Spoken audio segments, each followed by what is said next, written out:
No! Akin na kaya. Wala pa kasi. Yan. Alam mo walang laman yan. Hindi. Tingnan mo na yan siya. Gulay, oh, gulay. Ilagay ko sa TikTok to. Ang ganda nga pag magsili tayo ulit. Siyempre.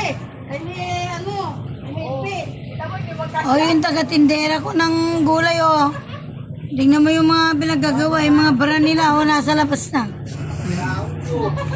Mga ano na sila, sira ulo na oh.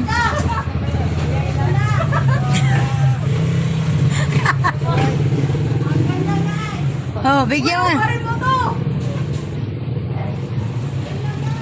Anak. Ano ba lahat? Papasuot ko?